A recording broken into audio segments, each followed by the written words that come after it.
What's up, guys? Welcome back to my channel. I'm Craig from All Nerd Everything, and I hope you guys, like I said, have a great had a great week, had a great 2024. And the previous month of December, I watched a shit ton of films, and I wanted to share my list of everything I watched. Now, this will be from everything from half a star. I'm going to do everything from half a star all the way to 5 stars. Now, with starting with my first one for half a star, I watched Hot Frosty. Now, this is on Netflix. This is one of those terrible Hallmark films, and it's just about a woman who falls in love with the dude that was a snowman.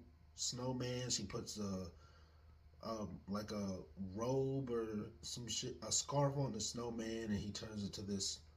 The snowman turns into this like attractive man or whatever.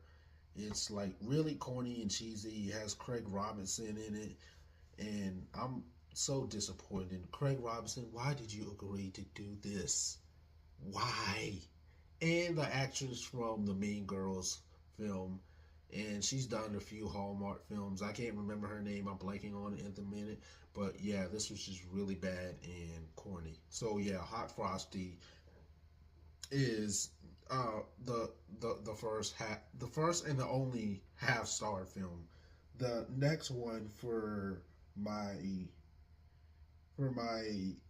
1 star films, I watched Host. Now I watched this on Tubi. On it's either I believe it's Tubi and Peacock. I believe it's on both, but it's essentially about this couple that is invaded. Their body is invaded by aliens, and they attack their neighbors. But the pacing was so slow in this film, I cut it off within, I believe, half an hour. It was just so it was just so boring after a while. I could not for the life of me keep watching this. So yeah, Host. Next for my 1.5 star films, I watched Joker Fulia Adu. Absolutely trash. Basura. This this film ended up on my worst films of 2024, and God, they were just singing. It didn't feel like a musical at all. Like musicals, when I watch a musical, I expect the the songs to advance and move the plot along, but none of it does that. And there's not even choreography within any of the musical numbers at all. It just feels like they're singing their dialogue, and it doesn't feel like they're breaking out of character to make you feel like you're a part of this beautiful musical number with beautiful production, with great production design, with great dance choreography. It doesn't feel like any of that. So, and the the cinematography is great, and also it just doesn't. But that's pretty much it. And it doesn't feel like Lady Gaga is in this film a lot. I mean, it just feels a lot like she just comes and goes, and yeah, it's this one was a snooze fest. I was just waiting for this to be over, and that's my only 1.5 star films. And I had to write all this down because I watched a shit ton of films, and my memory is foggy. So yeah, my 2 star films, I watched Better Watch Out. Now you can find this on Peacock, and essentially this takes place during Christmas, uh, like Christmas Eve or whatever. This kid is goes ballistic because his babysitter tells him no because he's attracted to his babysitter and basically wants to smash, but he's underage. He's like 14 or 13 or whatever. And when she says no to him, and he tries to do a prank on her to get into her jeans that doesn't work out.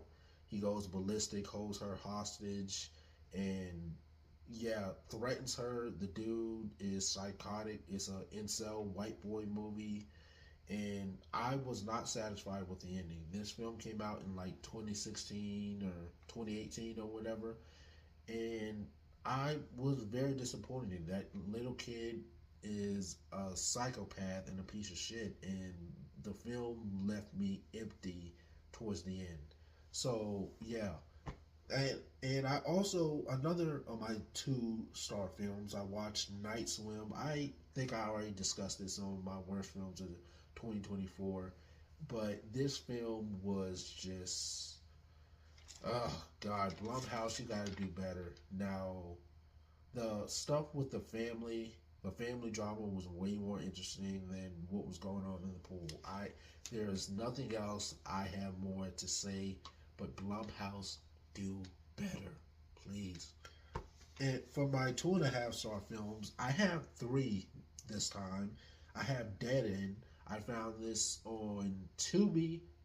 Found this out from a close friend of mine, and this is about a family that goes to see their that goes to see some relatives during Christmas, but they end up in because they take a detour, they end up stuck on the same road, driving down the same road. And I like the premise of it, and the suspense and the tension.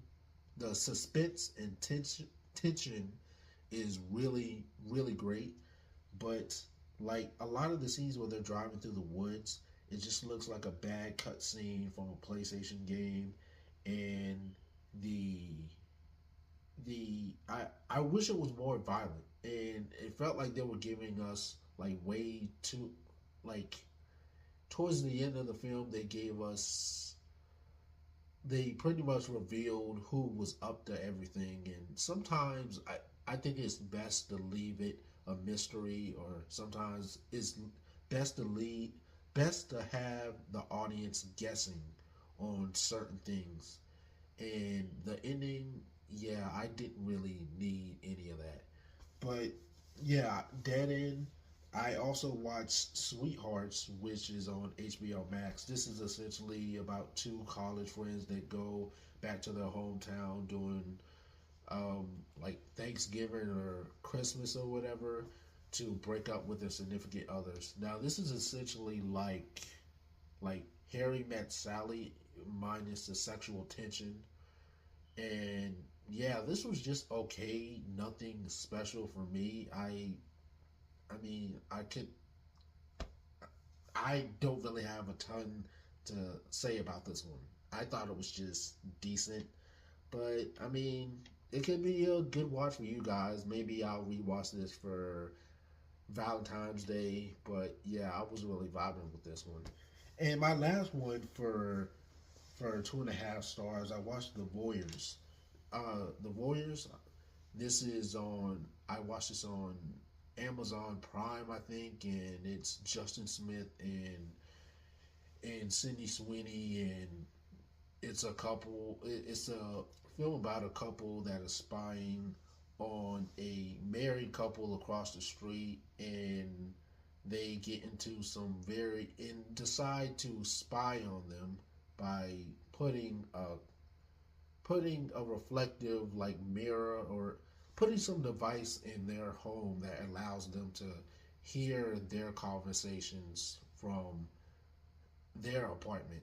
And it starts off pretty good, but like towards the end there's a bunch of like twists and turns that doesn't make sense. It's just like very convoluted. It seems like they were just throwing shit to the wall to see if it would stick. And yeah, it just became a bunch of nonsense in the third act. So yeah, I do enjoy the acting though, but there were like 3 plot twists, and it just got ridiculous towards the end. So those are my 2.5 star films.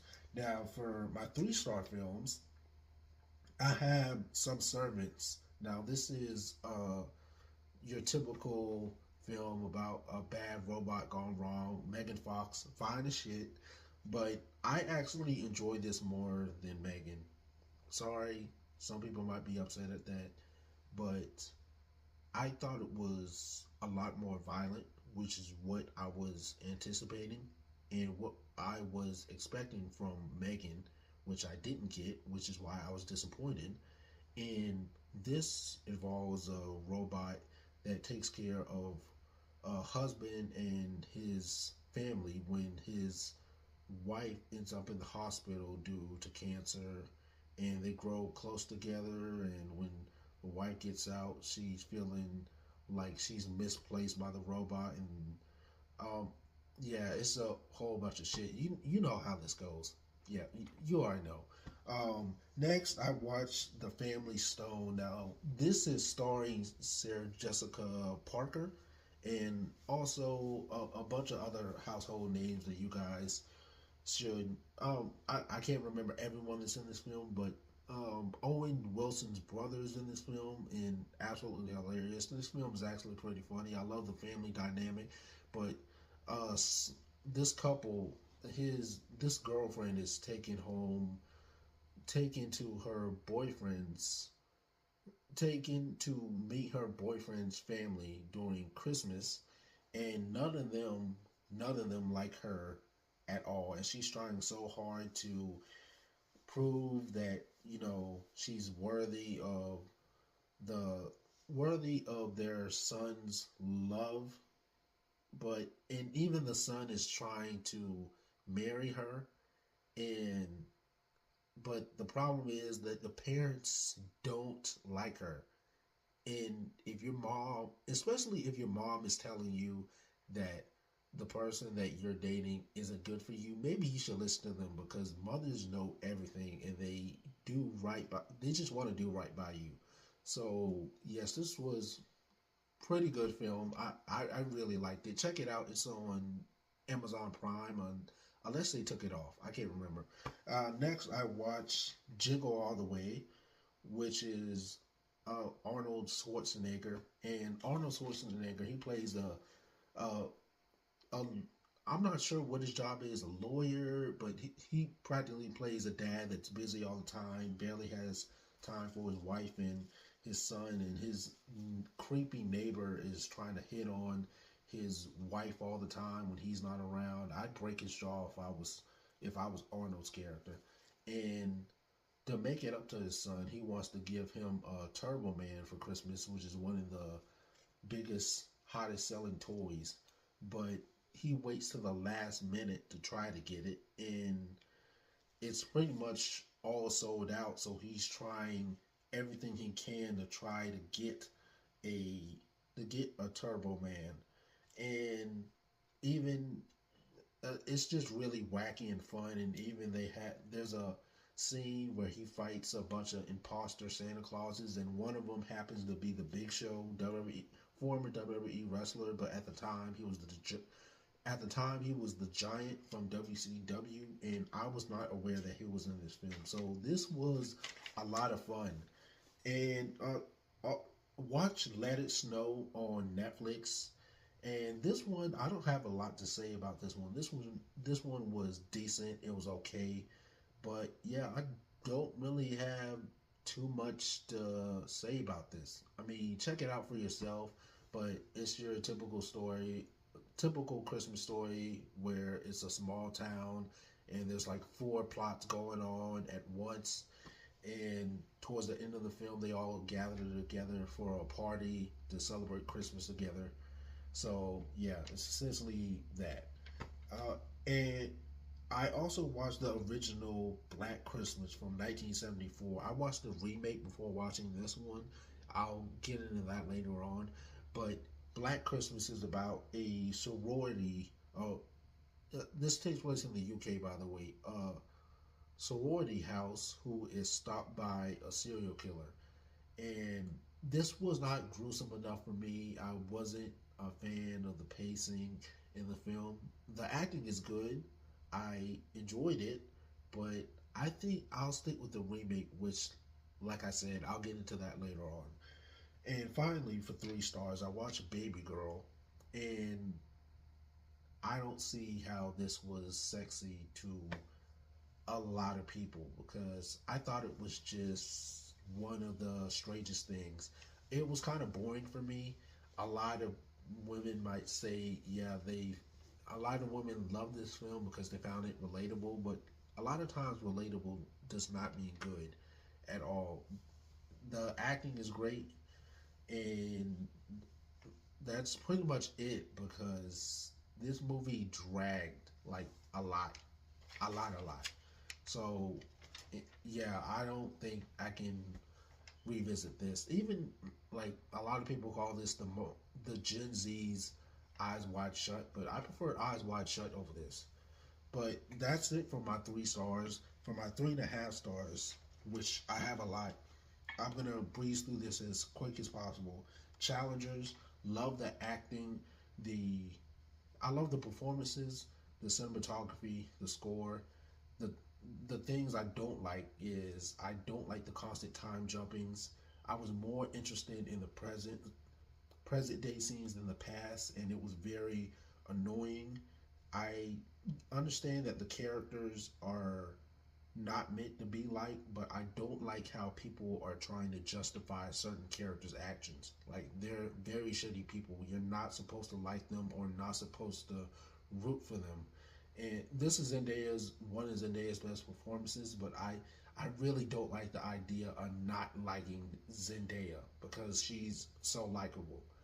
And also the slow motion scenes, they were cool at first, but after a while, it started to get very annoying. And also, the ending to this film was very, very annoying.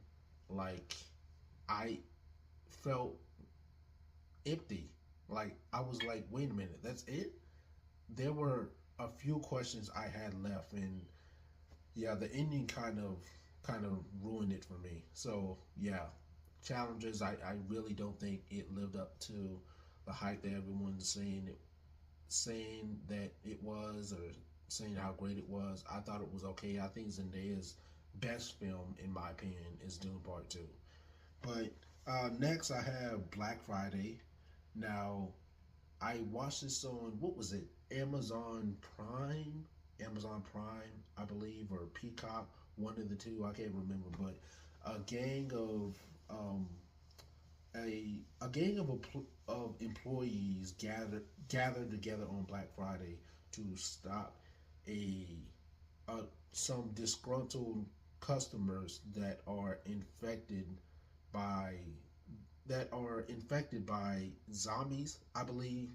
And yeah, it's just a really funny film, and it has Michael Jai White in it, and it also has God. I'm blanking on the actor's name, but uh, Bruce Campbell, Bruce Campbell, I believe, the guy that was in the cameos for the original Sam Raimi movies.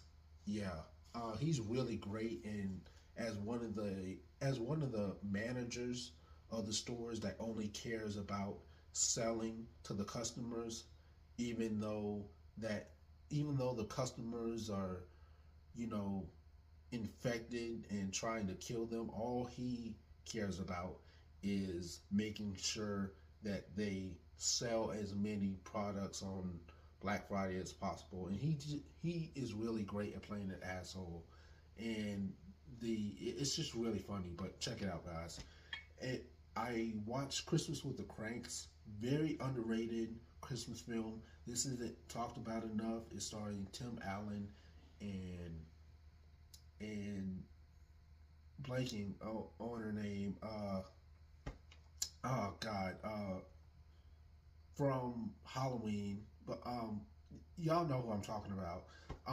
But yeah, this is about a couple who canceled their Christmas plans, and they cancel their Christmas plans when their daughter goes out of town to go on a cruise ship. But realize when their daughter calls them and lets them know that she's coming back to visit them, they have to hurry up and on the fly. They practically have to hurry up and make Christmas even though everything is like way out of control. Their neighbors don't like them because they cancel Christmas, and you know they don't have a Christmas tree.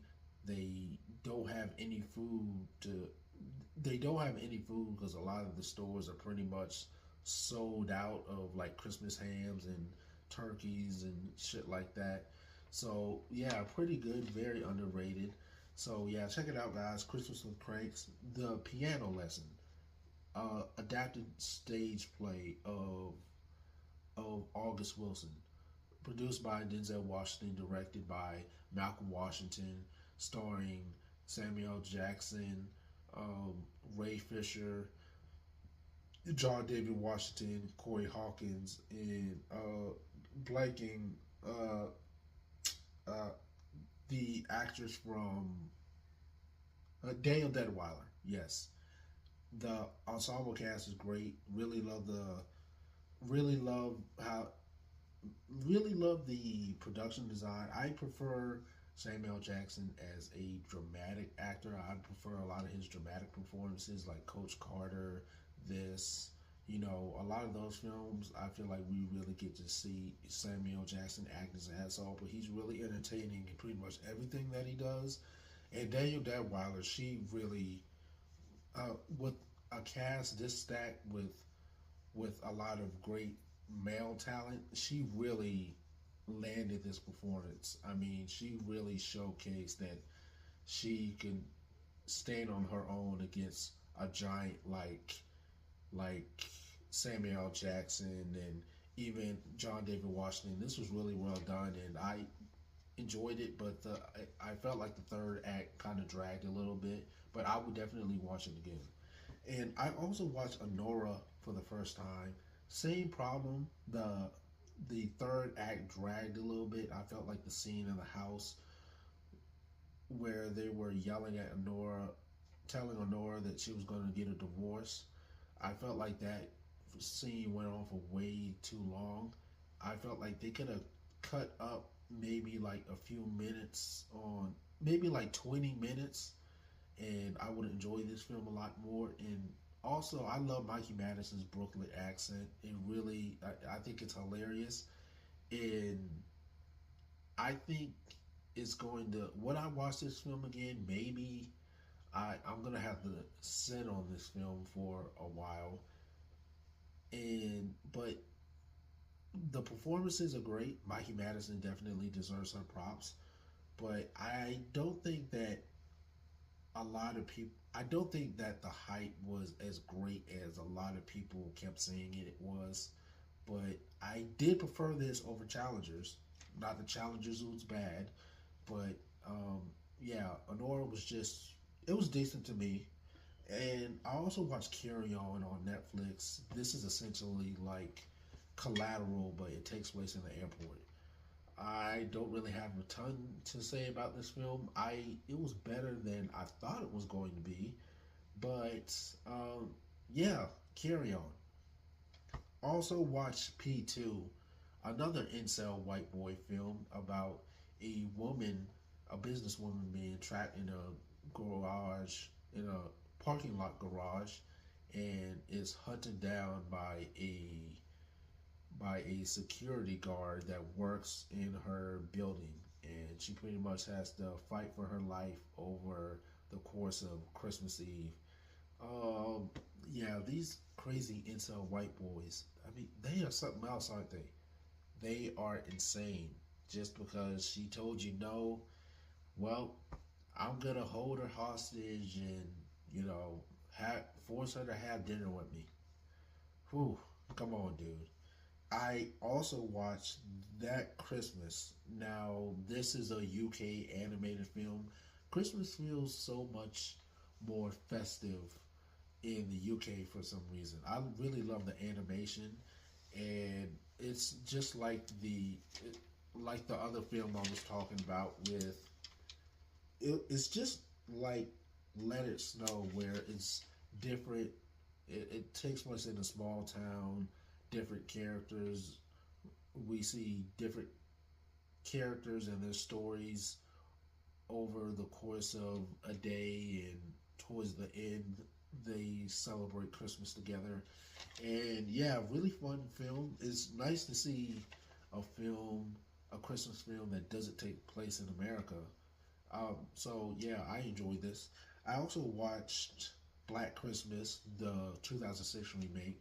This one is a lot scarier, a lot more violent, and I loved it. They gave the killer a backstory, which a lot of people might not have liked, but I thought it made it a lot more scarier, and it's a lot more gruesome than I anticipated, which I really liked. And the cast for this film is absolutely great. So the Black Christmas remake is excellent, and you guys need to watch it.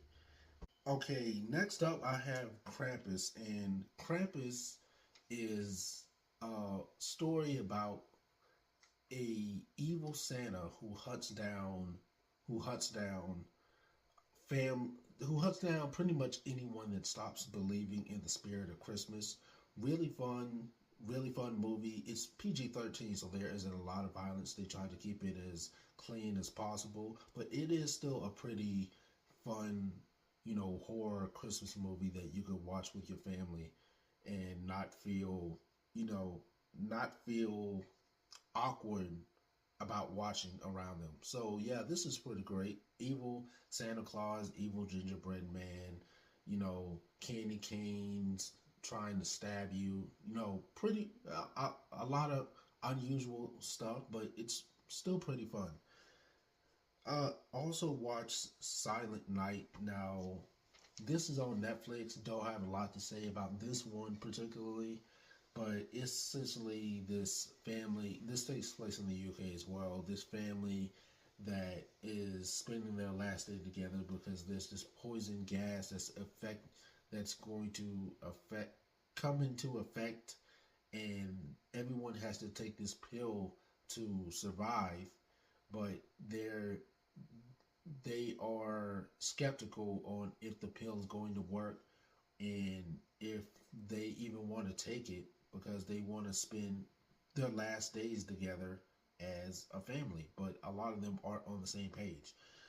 So yeah, in something from Tiffany's. Now you can find this on Amazon Prime, and it has Zoe Deutsch in it. And Zoe Deutsch is the princess of rom coms.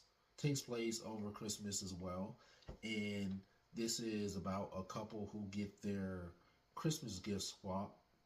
Zoe Deutsch's boyfriend gives her an engagement ring that was supposed to be earrings, and the guy that got his gift gave his girlfriend a pair of earrings that was supposed to be the engagement ring. And so, for half of the film, he's trying to get his engagement ring back, but he's too scared to break Zoe Deutsch's heart and tell her that, hey, that engagement ring that your boyfriend gave you is actually mine, that I was going to give to my girlfriend. But the more they interact with each other, the more you see that they're actually meant to be, not with their significant others. So this was really good. I really enjoyed it. I'm definitely going to rewatch this again. Now, for my 4 stars, I only have one, and that is the Untold Story of Mary Poppins. Now, I love Mary Poppins, one of my favorite musicals, one of my favorite movies like ever. And this is just a documentary of how difficult it was to get the rights for Mary Poppins and leading up to the production of Mary Poppins. And they even turned it into a movie, Saving Mr. Banks, with Tom Hanks. So yeah, check this out. It's on Hulu, guys. And for my 4.5 star films, I watched Klaus on Netflix. Now this is basically a folklore animated film about how Santa Claus became Santa Claus, and it's really fun. The animation is beautiful, and I just like the idea of I just like this fabricated story about how you know this man this big burly guy that's watching kids be good or be nice, and he's making a list, and he's giving them coal and all this other shit. You know, the typical Santa Claus stuff. I just really like seeing that being like the origin of it. Whether it's true or not doesn't really matter, but it's pretty entertaining. I also watched Sicario. This is, I don't know why it took me so long to watch this film, because this film is so damn good. Emily Blunt freaking crushed this this performance, and this is probably, I, after I saw this film, I immediately had to order the physical copy. It was that damn good. And for my final 4.5 star, I watched Nosferatu. I already talked about this film. This film was the shit. I saw it twice. I love the score. I love the way this film is shot. A lot of people have a problem with the pacing of the film, but I don't mind, because this film was so hard to look away from, because the cinematography is so beautiful. And yes, this film is absolutely excellent. And finally, for my 5 star films, I have A Charlie Brown Christmas. Now, this is the best Charlie Brown special ever, in my opinion. Absolutely love it. And I also watched It's a Wonderful Life. Now, I did not know that the whole, you know, when a lot of TV shows do a Christmas special, they either do the let me show you your past, present, or future, and then they learn their lesson and they become a less shitty person by the end of the episode, or they either do the let me where the angel comes down to them and is like, let me show what your life would be like if you didn't exist. And I didn't know that's where this came from. But It's a Wonderful Life is possibly not only one of the greatest Christmas movies ever, but one of the greatest movies ever. But yeah, that is everything I watched in the month of December, guys. Let me know your thoughts. Don't forget to like, share, comment, subscribe to stay updated with more movie reviews, TV show reviews, and comic book reviews. And until then, enjoy your weekend.